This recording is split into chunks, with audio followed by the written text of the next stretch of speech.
ಹರ್ಷಿತಾ, ಕಾರ್ವಪ್ರ ಚಾನೆಲ್ಗೆ ಸ್ವಾಗತ. ನಾಳೆಯಿಂದ ಗೋವಾ ರಾಜ್ಯಕ್ಕೆ ಮುಕ್ತ ಪ್ರವೇಶ. ಸೆಪ್ಟೆಂಬರ್ 1ರಿಂದ ಗೋವಾ ರಾಜ್ಯದ ಎಲ್ಲಾ ಗಡಿಗಳನ್ನು ತೆಗೆಯಲಾಗುತ್ತದೆ. ಇದರಿಂದಾಗಿ ನೆರೆ ರಾಜ್ಯಗಳ ನಾಗರಿಕರು ಗೋವಾಕ್ಕೆ ಬರಲು ಸಾಧ್ಯವಾಗುತ್ತದೆ.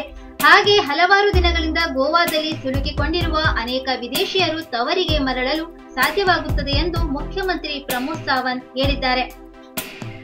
ಮರಾಠಿ ಪತ್ರಿಕೆ ತರುಣ್ ಭಾರತ್ ಈ ಕುರಿತು ವರದಿ ಪ್ರಕಟಿಸಿದ್ದು, ಹೊಸ ನಿಯಮಗಳನ್ನು ಕೇಂದ್ರ ಸರ್ಕಾರ ಹೊರಡಿಸಿದ್ದು ಅದನ್ನು ಗೋವಾದಲ್ಲಿ ಜಾರಿಗೆ ತರಲಾಗುತ್ತದೆ. ಲಾಕ್ಡೌನ್ ಮತ್ತು ಸಾಂಕ್ರಾಮಿಕ ರೋಗದ ನಿಯಂತ್ರಣದ ಎಲ್ಲಾ ನಿಯಮಗಳನ್ನು ಗೋವಾ ಸರ್ಕಾರ ಇಲ್ಲಿಯವರೆಗೆ ಕಟ್ಟುನಿಟ್ಟಾಗಿ ಜಾರಿಗೊಳಿಸಿದೆ ಎಂದಿರುವುದಾಗಿ ಉಲ್ಲೇಖಿಸಿದೆ.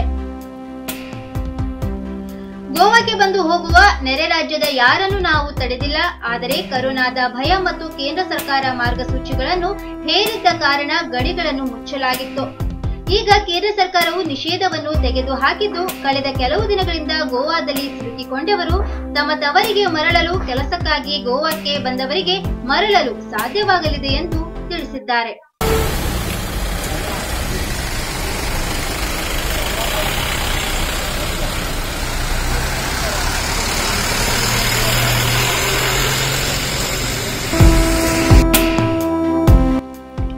ಅನ್ಲಾಕ್ 3ಗಾಗಿ ಕೇಂದ್ರ ಮಾರ್ಗಸೂಚಿಗಳ ಅಡಿಯಲ್ಲಿ ಅಂತಾರಾಜ್ಯ ಅಥವಾ ರಾಜ್ಯದೊಳಗಿನ ಯಾವುದೇ ಜನರು ಅಥವಾ ಸರಕುಗಳ ಪ್ರಯಾಣಕ್ಕೆ ನಿರ್ಬಂಧಗಳಿಲ್ಲ.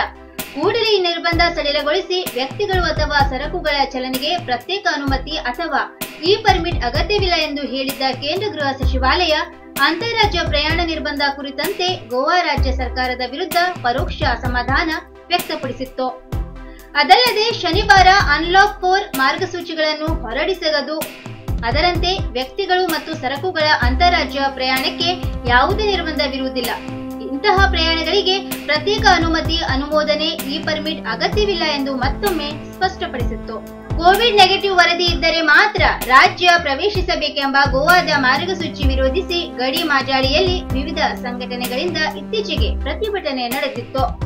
ವಾಟಾಳ್ ಪಕ್ಷ, ಕರ್ನಾಟಕ ರಕ್ಷಣಾ ವೇದಿಕೆ, ಟ್ಯಾಕ್ಸಿ ಯೂನಿಯನ್ನಿಂದ ಪ್ರತಿಭಟನೆ ಹಮ್ಮಿಕೊಳ್ಳಲಾಗಿದ್ದು, ಕರ್ನಾಟಕ ಗೋವಾ ಗಡಿಯಲ್ಲಿ ಕಾರ್ಯಕರ್ತರು ಕೇಂದ್ರದ ನಿಯಮ ವಿರೋಧಿಸಿ ಗಡಿ ಬಂದ್ ಮಾಡಿರುವ ಗೋವಾ ಸರ್ಕಾರದ ವಿರುದ್ಧ ಅಸಮಾಧಾನ ವ್ಯಕ್ತಪಡಿಸಿದ್ದರು.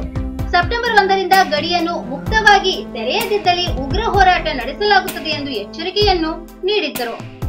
ಸೆಪ್ಟೆಂಬರ್ 1ರಿಂದ ಕರ್ನಾಟಕದ ಜನತೆಗೆ ಗೋವಾ ಪ್ರವೇಶಕ್ಕೆ ಇರುವ ನಿಯಮಾವಳಿಗಳನ್ನು ಸಡಿಲಿಸುವುದಾಗಿ ಗೋವಾ ಮುಖ್ಯಮಂತ್ರಿ ಪ್ರಮೋದ್ ಸಾವಂತ್ ಅವರು ಕಾರವಾರ ಶಾಸಕಿ ರೂಪಾಲಿ ನಾಯ್ಕ್ ಅವರೊಂದಿಗೆ ಇತ್ತೀಚೆಗೆ ನಡೆಸಿದ್ದ ಮಾತುಕತೆಯಲ್ಲಿ ಭರವಸೆ ನೀಡಿದ್ದರು. ಗಡಿಯಲ್ಲಿ ಮುಕ್ತ ಪ್ರವೇಶ ಇಲ್ಲದಿರುವುದರಿಂದ ಕರ್ನಾಟಕ ಜನತೆಗೆ ಭಾರಿ ಸಮಸ್ಯೆ ಆಗುತ್ತಿದೆ ಎಂಬುದನ್ನು ಶಾಸಕಿ ಮನವರಿಕೆ ಮಾಡಿಕೊಟ್ಟಿದ್ದರು. ಆನ್ಲೈನ್ ಸ್ಪರ್ಧೆಗೆ ನೆಟ್ ಸಮಸ್ಯೆ. ಕಾರವಾರ, ದೇಶದಲ್ಲಿ ಲಾಕ್ಡೌನ್ ಜಾರಿಯಾದ ಬಳಿಕ ವಿವಿಧ ಸಾಂಸ್ಕೃತಿಕ ಸ್ಪರ್ಧೆಗಳು ಆನ್ಲೈನ್ ಮೂಲಕ ನಡೆಯುತ್ತಿವೆ. ಆದರೆ ನಿಧಾನಗತಿಯ ಇಂಟರ್ನೆಟ್ ಸ್ಪರ್ಧಾಕಾಂಕ್ಷಿಗಳ ಆಸಕ್ತಿಗೆ ತಣ್ಣೀರು ಎರಚುತ್ತಿದೆ. ನೃತ್ಯ, ಗಾಯನ, ಯೋಗ, ಭಜನೆ, ಮಾಡೆಲಿಂಗ್ ಮುಂತಾದ ವಿವಿಧ ವಿಭಾಗಗಳಲ್ಲಿ ಆನ್ಲೈನ್ ಸ್ಪರ್ಧೆಗಳು ಜಿಲ್ಲೆಯಲ್ಲಿ ಈಗ ಜನಪ್ರಿಯವಾಗಿವೆ. ಸ್ಪರ್ಧೆಗಳು ಭಾಗವಹಿಸಿದ್ದ ವಿಡಿಯೋಗಳನ್ನು ಸಾಮಾಜಿಕ ಜಾಲತಾಣಗಳಿಗೆ ಅಪ್ಲೋಡ್ ಮಾಡಿದಾಗ ಅವುಗಳಿಗೆ ಸಿಗುವ ಲೈಕ್ಸ್ ಅನ್ನು ಗೆಲುವಿಗೆ ಮುಖ್ಯವಾದ ಮಾನದಂಡವನ್ನಾಗಿ ಪರಿಗಣಿಸಲಾಗುತ್ತಿದೆ. ಹಾಗಾಗಿ ಅವುಗಳ ವಿಡಿಯೋಗಳು ಯೂಟ್ಯೂಬ್, ಫೇಸ್ಬುಕ್, ಟ್ವಿಟರ್, ಇನ್ಸ್ಟಾಗ್ರಾಂಗಳಂತಹ ಸಾಮಾಜಿಕ ಜಾಲತಾಣಗಳಲ್ಲಿ, ವಾಟ್ಸ್ಆಪ್, ಟೆಲಿಗ್ರಾಂಗಳಲ್ಲಿ ಅವುಗಳ ಲಿಂಕ್ಗಳು ಹೆಚ್ಚು ಹರಿದಾಡುತ್ತಿವೆ. ಯೂಟ್ಯೂಬ್ನಂತಹ ಸಾಮಾಜಿಕ ಜಾಲತಾಣಗಳಿಗೆ ವಿಡಿಯೋ ಅಪ್ಲೋಡ್ ಮಾಡಲು ಕನಿಷ್ಠವೆಂದರೂ 2 Mbps ನಷ್ಟು ಇಂಟರ್ನೆಟ್ ವೇಗ ಬೇಕಾಗುತ್ತದೆ. ಆದರೆ ಕಾರವಾರ ನಗರದಲ್ಲೇ ಬಹುತೇಕ ಕಡೆಗಳಲ್ಲಿ ಇಂದಿಗೂ ಕಿಲೋಬೈಟ್ ಲೆಕ್ಕದಲ್ಲಿ ಇಂಟರ್ನೆಟ್ ವೇಗವಿದೆ. ಇದರಿಂದ ಸಮಯಕ್ಕೆ ಸರಿಯಾಗಿ ವಿಡಿಯೋಗಳನ್ನು ಜಾಲತಾಣಗಳಿಗೆ ಅಪ್ಲೋಡ್ ಮಾಡಲಾಗದೆ ನಿರಾಸೆಯಾಗಿದ್ದೂ ಇದೆ. ಆನ್ಲೈನ್ ಸ್ಪರ್ಧೆಗಳು ಈಗ ಭಾರಿ ಜನಪ್ರಿಯತೆ ಹೊಂದಿವೆ. ನಮ್ಮ ನಿರೀಕ್ಷೆಗೂ ಮೀರಿ ಸ್ಪರ್ಧಿಗಳು ನೋಂದಣಿ ಮಾಡಿಕೊಳ್ಳಲು ಮುಂದಾಗುತ್ತಾರೆ. ಆದರೆ ಹಲವರಿಗೆ ಇಂಟರ್ನೆಟ್ ವೇಗವಿಲ್ಲದ ಕಾರಣ ಸ್ಪರ್ಧೆಯಿಂದ ಹಿಂದೆ ಸರಿಯುತ್ತಾರೆ. ಆನ್ಲೈನ್ ಸ್ಪರ್ಧೆಗಳಲ್ಲಿ ಭಾಗವಹಿಸಲು ಗ್ರಾಮೀಣ ಭಾಗದ ಪ್ರತಿಭೆಗಳು ತುಂಬಾ ಆಸಕ್ತಿ ತೋರುತ್ತಾರೆ. ಆದರೆ ಇಂಟರ್ನೆಟ್ ಸಮಸ್ಯೆಯಿಂದಾಗಿ ಅವರು ಅವಕಾಶ ವಂಚಿತರಾಗುತ್ತಾರೆ. ಗಾಂಜಾ ಸಪ್ಲೈ ಮಾಡುತ್ತಿದ್ದ ಹುಬ್ಬಳ್ಳಿ ಹುಡುಗ ಶಿರಸಿಯಲ್ಲಿ ಸೆರೆ. ಶಿರಸಿ, ಉತ್ತರ ಕನ್ನಡ ಜಿಲ್ಲೆಯ ಶಿರಸಿಯಲ್ಲಿ ಗಾಂಜಾ ಸಪ್ಲೈ ಮಾಡುತ್ತಿದ್ದ ಹುಬ್ಬಳ್ಳಿ ಮೂಲದ ಚಿಗುರು ಮೀಸೆಯ ಯುವಕನನ್ನು ಪೊಲೀಸರು ಬಂಧಿಸಿದ್ದಾರೆ.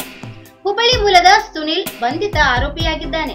ಈತ ಹುಬ್ಬಳ್ಳಿಯಿಂದ ಗಾಂಜಾ ತಂದು ಶಿರಸಿ ಸೇರಿದಂತೆ ಜಿಲ್ಲೆಯ ಅನೇಕ ಕಡೆ ಗಾಂಜಾ ಪೂರೈಕೆ ಮಾಡುತ್ತಿದ್ದ ಎನ್ನಲಾಗಿದೆ. ಬಂಧಿತ ಆರೋಪಿಯಿಂದ ಸುಮಾರು 2 ಕೆಜಿ 700 ಗ್ರಾಂ ಗಾಂಜಾ ವಶಕ್ಕೆ ಪಡೆಯಲಾಗಿದೆ. ಈತನ ಹಿಂದೆ ಇಂದು ದೊಡ್ಡ ಗ್ಯಾಂಗ್ ಇದೆ ಎನ್ನಲಾಗುತ್ತಿದ್ದು, ಪೊಲೀಸರು ಅವರ ಪತ್ತೆಗಾಗಿ ಬಲೆ ಬೀಸಿದ್ದಾರೆ.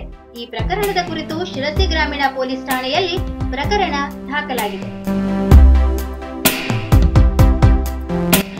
ಬಾರ್ಜ್ ಸಂಚಾರಕ್ಕೆ ಸರಪಳಿ ಲಾಕ್.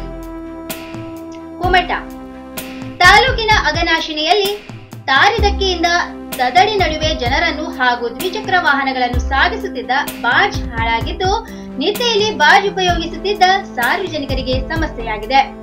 ಕರೋನಾ ಸಂಕಟದ ನಿಮಿತ್ತ ಲಾಕ್ಡೌನ್ ಆರಂಭವಾಗುತ್ತಿದ್ದಂತೆ ಅಲ್ಲೆಡೆ ಬಾರ್ಜ್ ಸೇವೆ ಸ್ಥಗಿತಗೊಳಿಸಲಾಗಿತ್ತು. ಅದರಂತೆ ತದಡಿ ಹಾಗೂ ಅಘನಾಶಿನಿ ತಾರಿದಕ್ಕೆ ನಡುವೆ ಅಳಿವೆಯಲ್ಲಿ ಸಂಚರಿಸುತ್ತಿದ್ದ ಬಾರ್ಜ್ ಸೇವೆಗೂ ಕಡಿವಾಣ ಬಿದ್ದಿತ್ತು. ಆದರೆ ತಿಂಗಳ ಹಿಂದೆ ಲಾಕ್ಡೌನ್ ಸಡಿಲಿಕೆಯ ಬಳಿಕ ಜಿಲ್ಲೆಯ ಇತರೆಡೆಗಳಲ್ಲಿ ಬಾರ್ಜ್ ಸೇವೆಯನ್ನು ಪುನಃ ಆರಂಭಿಸಲಾಗಿದೆ. ಬಂದರು ಇಲಾಖೆಯಿಂದ ಗುತ್ತಿಗೆ ಪಡೆದ ದೋಣಿ ಹಾಗೂ ಬಾರ್ಜ್ನವರು ಬಹುತೇಕ ಎಲ್ಲೆಡೆ ಸಾರ್ವಜನಿಕರನ್ನು ನದಿ ದಾಟಿಸುವ ಕಾರ್ಯ ನಡೆಸಿದ್ದಾರೆ. ಆದರೆ ಅಘನಾಶಿನಿ ತದಡಿ ನಡುವಿನ ಬಾರ್ಜ್ ಮಾತ್ರ ತಾರಿದಕ್ಕೆಯಲ್ಲಿ ಸರಪಳಿ ಬಿಗಿದುಕೊಂಡು ನಿಂತಿದೆ. ಇಲ್ಲಿ ಅಳಿವೆ ದಾಟಿ ಓಡಾಡುವವರು ಹೆಚ್ಚಿನ ಸಂಖ್ಯೆಯಲ್ಲಿದ್ದಾರೆ. ಮುಖ್ಯವಾಗಿ ಮೀನುಗಾರರು ಹಾಗೂ ವಿವಿಧ ಉದ್ಯೋಗ ನಿರತರು ಅಳಿವೆಯನ್ನು ದಾಟಲೇಬೇಕಾಗುತ್ತದೆ. ಬಾರ್ಜ್ ಇಲ್ಲದಿರುವುದರಿಂದ ಖಾಸಗಿ ದೋಣಿಗಳನ್ನು ಅನಿವಾರ್ಯವಾಗಿ ಬಳಸುತ್ತಿದ್ದು, ಅಳಿವೆಯ ದೊಡ್ಡ ಅಲೆಗಳ ನಡುವೆ ಅಪಾಯಕಾರಿ ಎನ್ನಲಾಗಿದೆ. ಈ ದೋಣಿಗಳಲ್ಲಿ ದ್ವಿಚಕ್ರ ವಾಹನಗಳನ್ನು ಸಾಗಿಸಲು ಸಾಧ್ಯವಾಗುತ್ತಿಲ್ಲ. ಕೆಟ್ಟು ನಿಂತಿರುವ ಬಾರ್ಜ್ ಅನ್ನು ದುರಸ್ತಿ ಮಾಡುವ ಪ್ರಯತ್ನ ಸಂಬಂಧಪಟ್ಟವರಿಂದ ನಡೆದಿಲ್ಲ. ಈಗಾಗಲೇ ಮಳೆಗಾಲ ಕಡಿಮೆಯಾಗುತ್ತಿದ್ದು, ಸೆಪ್ಟೆಂಬರ್ನಿಂದ ಮೀನುಗಾರಿಕೆ ವಹಿವಾಟು ನಿಧಾನವಾಗಿ ವೇಗ ಪಡೆಯಲಿದೆ. ತದಡಿ, ಗೋಕರ್ಣ ಹಾಗೂ ಸುತ್ತಮುತ್ತಲ ಪ್ರದೇಶಗಳಿಗೆ ತೆರಳುವವರು ಹಾಗೂ ಅಲ್ಲಿಂದ ಕುಮಟಾ ಕಡೆಗೆ ಬರುವವರು 30-40 ಕಿಲೋಮೀಟರ್ ಸುತ್ತು ಬಳಸಿ ಸಾಗಬೇಕಾಗುತ್ತದೆ. ಆದ್ದರಿಂದ ನಿತ್ಯ ಸಾವಿರಾರು ಮಂದಿಗೆ ಉಪಯುಕ್ತವಾದ ಬಾರ್ಜ್ ಸೇವೆಯನ್ನು ಕೂಡಲೇ ಆರಂಭಿಸಬೇಕು ಎಂಬ ಬೇಡಿಕೆ ಸಾರ್ವಜನಿಕರದ್ದಾಗಿದೆ. ಹೆದ್ದಾರಿಯಲ್ಲಿ ಜಾನುವಾರುಗಳ ಠಿಕಾಣಿ. ಕಾರವಾರ ಚತುಷ್ಪಥ ರಾಷ್ಟ್ರೀಯ ಹೆದ್ದಾರಿಯಲ್ಲಿ ಬಿಡಾಡಿ ದನಗಳು ಗುಂಪುಗಟ್ಟಿ ರಸ್ತೆಯ ಮಧ್ಯಭಾಗಕ್ಕೆ ಬಂದು ವಾಸ್ತವ್ಯ ಹೂಡುವ ಪರಿಣಾಮ ವಾಹನ ಸವಾರರು ಪ್ರತಿನಿತ್ಯ ಸಮಸ್ಯೆ ಎದುರಿಸಬೇಕಾಗಿದೆ. ತಾಲೂಕಿನ ಅರಗ, ಚೆಂಡಿಯ, ಪೋಸ್ಟ್ ಚೆಂಡಿಯ ಭಾಗದಲ್ಲಿ ಸಾಕಷ್ಟು ಬೀದಿ ದನಗಳು ರಸ್ತೆ ಮಧ್ಯದಲ್ಲಿಯೇ ಬೀಡು ಬಿಡುತ್ತಿವೆ. ಈ ಬೀದಿ ದನಗಳ ಉಪಟಳಕ್ಕೆ ರಸ್ತೆಯಲ್ಲಿ ವಾಹನಗಳ ಸಂಚಾರಕ್ಕೆ ಸಂಚಕಾರ ಉಂಟಾಗುತ್ತಿದೆ.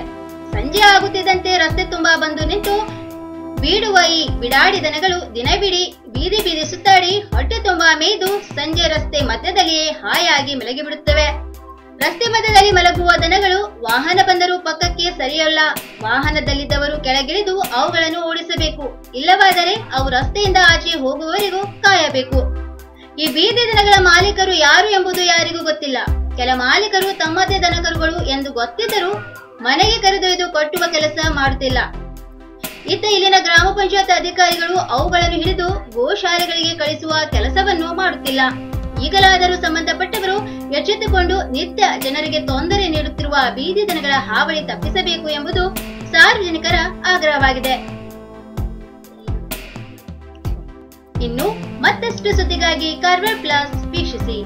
ನೀವು ಯೂಟ್ಯೂಬ್ ಅಲ್ಲಿ ನೋಡ್ತಿದ್ದೀರಿ, ಸಬ್ಸ್ಕ್ರೈಬ್ ಮಾಡಿ, ಬೆಲ್ ಐಕಾನ್ ಕ್ಲಿಕ್ ಮಾಡಿ. ಫೇಸ್ಬುಕ್ ಪೇಜ್ ಅಲ್ಲಿ ನೋಡ್ತಿದ್ದೀರಿ, ಫಾಲೋ ಮಾಡಿ. ಧನ್ಯವಾದಗಳು.